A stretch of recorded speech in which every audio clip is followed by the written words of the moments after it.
Blood on the frontier. In Pakistan's tribal belt, firefights rage once more. 12 soldiers dead, 35 militants killed in one of the deadliest clashes in months. The Taliban's shadow crosses from Afghan soil as Islamabad buries its martyrs and warns Kabul. Choose your side, terrorists or Pakistan. This border war is far from over.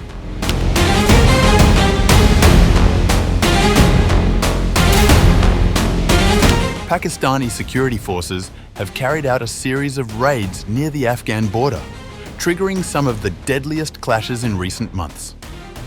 The military reported that at least 12 soldiers and 35 fighters were killed during operations in the tribal districts of Khyber Pakhtunkhwa this week.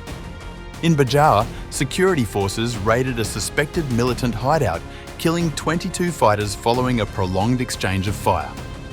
A separate operation in South Waziristan left 13 more militants dead, but also claimed 12 soldiers, who the army described as martyrs who fought gallantly. Our brave soldiers risked their lives to foil this infiltration attempt and crush the nefarious designs of the terrorists. The Tehreek-e-Taliban Pakistan, or the TTP, commonly known as the Pakistan Taliban, claimed responsibility for the attacks in a social media statement. The group, ideologically aligned with the Afghan Taliban, has long exploited the porous border to stage cross-border assaults. The Pakistani military characterized the slain fighters as Khawarij, a term used for extremist rebels, accusing them of using Afghan territory as a base for attacks. According to an AFP tally, the human toll of the insurgency has been high. Nearly 460 people, mostly security personnel, have been killed in attacks since the start of the year. 2024 recorded over 1,600 fatalities, with almost half of them soldiers and police. Residents of Khyber Pakhtunkhwa report the reappearance of Pakistan Taliban graffiti, raising fears of a return to the group's earlier dominance during the height of the war on terror.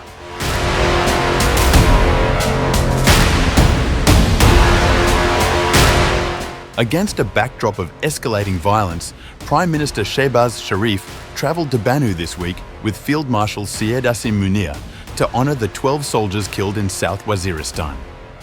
They attended funeral prayers and visited injured personnel at the combined military hospital. At a high-level security meeting, the Pakistani Prime Minister delivered a stern warning to Afghanistan's Taliban authorities. Afghanistan must choose between siding with terrorists or standing with Pakistan. There will be zero tolerance for ambiguity on this issue. Security officials briefed Sharif that the masterminds of recent attacks were operating from Afghan soil, with Afghan nationals crossing the border to carry out incidents. The government stressed that repatriation of those illegally residing in Pakistan was now critically important. Sharif reinforced Pakistan's commitment to counter-militancy. Anyone who facilitates or advocates for foreign elements is their agent and will be responded to in the same language they deserve. The Pakistani Prime Minister concluded by highlighting national unity against extremism.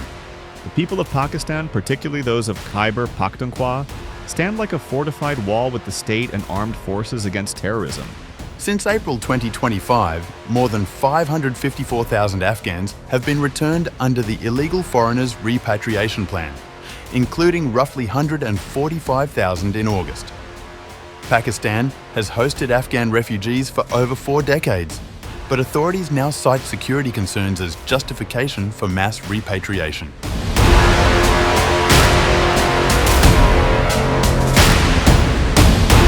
The resurgence of the Pakistan Taliban has turned Pakistan's frontier regions into one of South Asia's most volatile battlegrounds. Since the Afghan Taliban returned to power in 2021, the Tehreek-e-Taliban Pakistan has exploited safe havens across the border to regroup, recruit and relaunch attacks into Pakistani territory. In the first 8 months of 2025, Khyber Pakhtunkhwa alone recorded more than 600 militant attacks, with Bajar, South Waziristan and North Waziristan remaining persistent hotspots.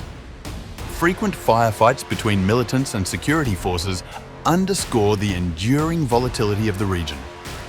Other armed groups, including Lashkar-e-Islam, continue to operate in the Khyber district, targeting supply convoys and border checkpoints. Analysts warned that cooperation among these factions could form an umbrella coalition reminiscent of past insurgent alliances, compounding the threat to stability. The TTP traces its roots to 2007, when Bayatullah Masood established it as a coalition of hardline Islamist factions. The group quickly gained notoriety for high-profile attacks, including the assassination of former Prime Minister Benazir Bhutto and the shooting of Nobel laureate Malala Yousafzai.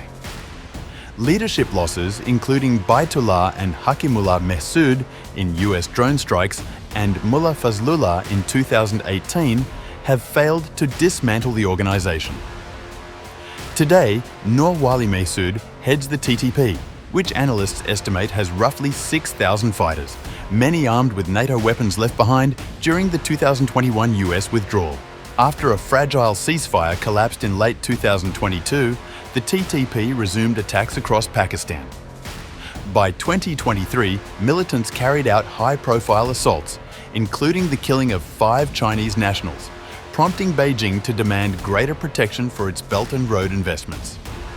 In June 2024, Pakistan launched the nationwide counter-insurgency campaign Azm-e-Istikham, or Resolve for Stability, targeting both internal and cross-border threats. Yet militant activity has continued to rise.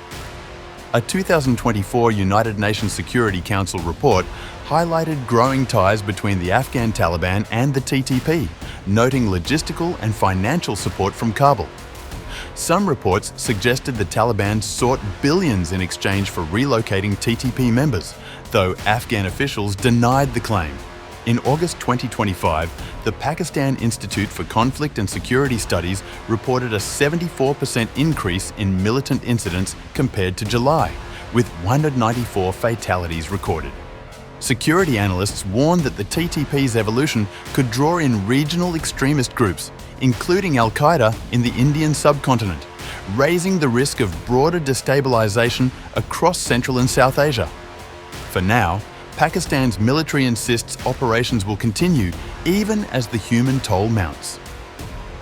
Each clash reinforces the perception that the frontier remains at the epicenter of a wider regional struggle, with neither side showing signs of stepping back.